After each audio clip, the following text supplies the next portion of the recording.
चलिए आगे समझते हैं। इलेक्ट्रोमैग्नेटिक वेव और यांत्रिक तरंग या इसे विद्युत चुंबकीय तरंग भी कहते हैं। तो इसकी खोज किसने की थी बाबू? तो इसकी खोज किया था मैक्सवेल ने। ठीक है, इसकी खोज किसने किया था? तो मैक्सवेल ने।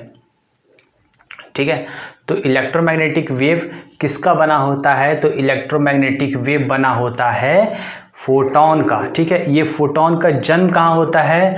तो इसका जन्म होता है कोर में। इसके बाद ये ज़्यादातर अपना लाइफ कहाँ बिता देता है? तो रेडियो एक्टिव जोन में। इसके बाद ये कॉन्वेक्टिव जोन में बिताता है। इसके बाद ये हमारे तक आता है। तो हमारे तक आने में इसे लगभग 1 लाख वर्ष लग जाते हैं। ठीक, ये इतना पुराना है, समझो कि आइस एज के टाइम का है ये।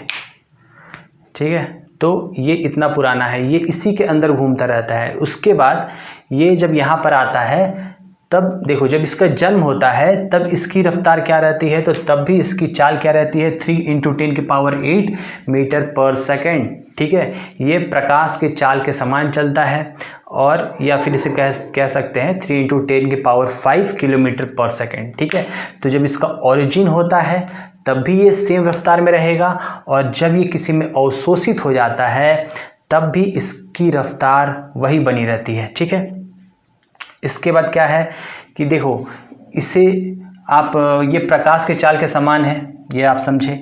इसके साथ साथ दुनिया में इससे तेज कुछ भी नहीं है। फास्टेस्ट थिंग इन यूनिवर्स, दुनिया में इससे तेज कुछ भी नहीं है। अब हम आगे समझते हैं ये क्या है। तो माध्यम तथा निर्वात दोनों में चल सकता है। तो आप देखो, सॉलिड में चलेगा, लिक्विड में चलेगा, गैस में चलेगा, साथ साथ वैक्यूम में भी चलेगा। लेकिन वही हम देखते हैं जो मैकेनिकल वेव है वो वैक्यूम में ट्रैवल नहीं कर सकता, उसके लिए उसको माध्यम की आवश्यकता है। लेकिन इसको निर्वात में भी ये चल सकता है, और निर्वात में ये ज़्यादा अच्छे तरीके से चलता है। तो देखो, ये ताप में भी ताप, दाब और आर्द्रता का प्रभाव नहीं पड़ता, केवल घनत्व का प्रभाव पड़ता है। ठीक है, वही मैं समझा रहा हूँ। तो देखो, इस पर ताप का भी प्रभाव नहीं है, दाब का भी प्रभाव नहीं है, और आर्द्रता मतलब ह्यूमिडिटी का भी प्रभाव नहीं पड़ता। केवल किसका पड़ता है? घनत्व का। वही मैं बताया, सॉलिड में थोड़ा उतना अच्छा नहीं चलेगा, लिक्विड में मतलब द्रव में थोड़ा और अच्छा चलेगा, गैस में और अच्छा चलेगा, और निर्वात में तो बहुत अच्छा चलेगा। ठीक है, ये इसके बाद क्या है? Wave particle duality. ये पगला है। ठीक है, ये कभी मन करता है तो वेव की तरह चलता है, और कभी ये पार्टिकल की तरह व्यवहार करता है। ठीक है, इसीलिए इसे कहते हैं वेव पार्टिकल ड्युअलिटी। इसका बिहेवियर क्या है? कभी ये वेव की तरह चलेगा, कभी ये पार्टिकल की तरह व्यवहार करता है। फोटोन को और नहीं तोड़ा जा सकता। ठीक है, फोटोन को और हम नहीं तोड़ सकते। लाइक हम देखते हैं एटम को हम और तोड़ देते हैं, इलेक्ट्रॉन में तोड़ दिए, प्रोटॉन में तोड़ दिए, न्यूट्रॉन में तोड़ देते हैं, लेकिन फोटोन को और हम नहीं तोड़ सकते। ठीक है, इसे और हम एक्सेलरेट भी नहीं कर सकते और ना डी एक्सेलरेट कर सकते हैं। मतलब फोटोन की पावर को ना और हम बढ़ा सकते हैं, मतलब इसकी चाल जितनी उससे और हम इसको बढ़ा भी नहीं सकते, ना इसे घटा सकते हैं। ठीक है, ये कार नहीं है कि अब इसको एक्सेलरेटर पे पैर दबाए और आगे बढ़ गए, फिर इसको स्लो कर दिया। ये कार की तरह ना आप इसे एक्सेलरेट कर सकते हैं, ना डी एक्सेलरेट कर सकते हैं। ठीक है, तो ना आप इसे बढ़ा सकते हैं, ना आप इसे धीमा कर सकते हैं। ये कंटिन्यू एक ही स्पीड पे चलेगा, एक ही रफ्तार पे चलता है। ठीक है, ये प्रकाश की रफ्तार पे ही चलता है। तो अब हम समझते हैं एनर्जी लेवल डिफाइन वेवलेंथ। ठीक है, एनर्जी लेवल इसका कौन डिफाइन करेगा? वेवलेंथ। तो जितना बड़ा वेवलेंथ रहेगा उतनी कम एनर्जी आएगी। एग्जाम्पल देख लो,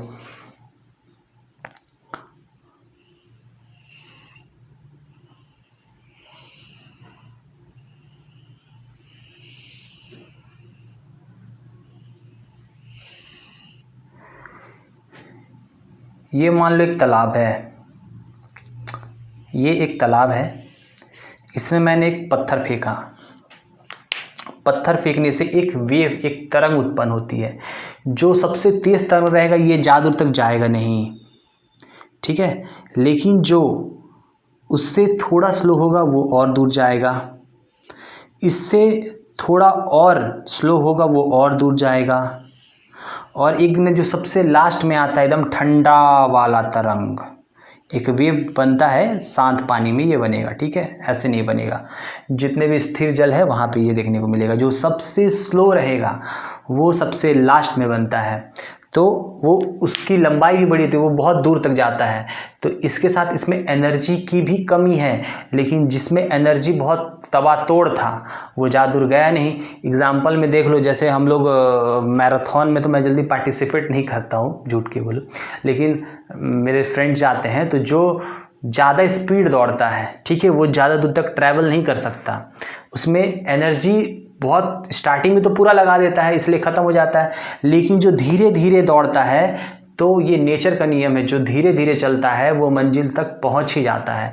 तो ये क्या है, जो आपका जो सबसे बड़ा वेव लेंथ होगा, मतलब जो सबसे बड़ा जो वेव बना है ये, इसकी एनर्जी मतलब इसकी पावर कम है, इसने धीरे धीरे पावर लगाया है।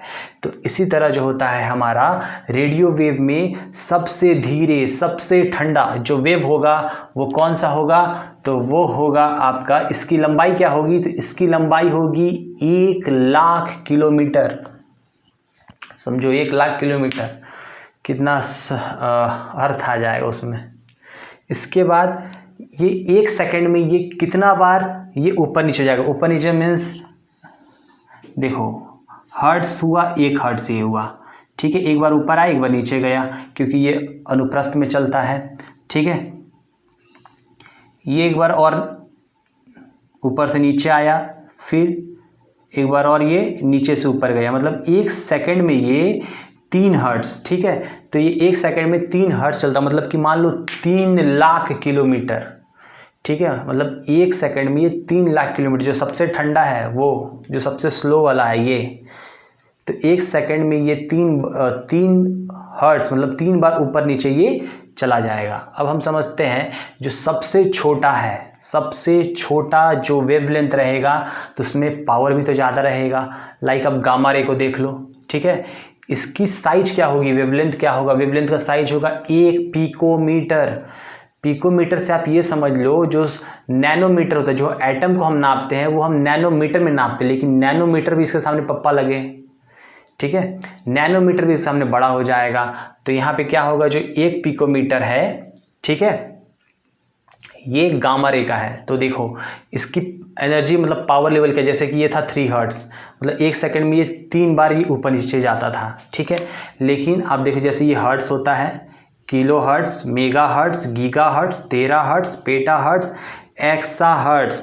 तो जो गामा रे का जो है वो कितना पावर प्रोड्यूस करेगा, तो 300 एक्सा हर्ट्स, ठीक है, 300 एक्सा हर्ट्स ये गामा रे का है, ठीक है। और गामा रे ये रेडियो एक्टिव होता है, ये हमारे लिए बिल्कुल भी अच्छा नहीं है। तो अब हम समझते हैं कि देखो इसी तरह टोटल इलेक्ट्रोमैग्नेटिक वेव में हम इसको 7 पार्ट में बांटते हैं, ठीक है। एक और पूछ देता है कॉस्मिक वेव, तो कॉस्मिक वेव आपका इलेक्ट्रोमैग्नेटिक वेव नहीं है। देखो इसका जन्म कहाँ होता है, इसका जन्म होता है कोर में, लेकिन इसका जन्म कहाँ होता है, तो इसका जन्म होता है, ये कॉन्वेक्टिव जोन है, यहाँ पे हमेशा ब्लास्ट वगैरह होते रहते हैं। तो इस ब्लास्ट मतलब इस विस्फोट से ही, ब्लास्ट से ही क्या निकलता है, तो कॉस्मिक रे निकलते हैं, ठीक है। ये फुल्ली चार्ज पार्टिकल्स होता है, प्रोटॉन के बने होते हैं ये, ठीक है।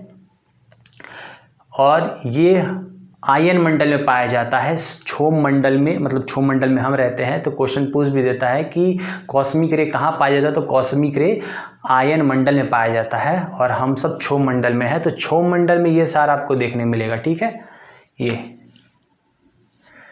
तो अब हम समझेंगे रेडियो वेव क्या है, माइक्रोवेव क्या है, इंफ्रारेड क्या है, विजिबल लाइट क्या है, यूवी रे क्या है, एक्सरे क्या है और गामा रे क्या है, ठीक है। अब हम आगे समझते हैं।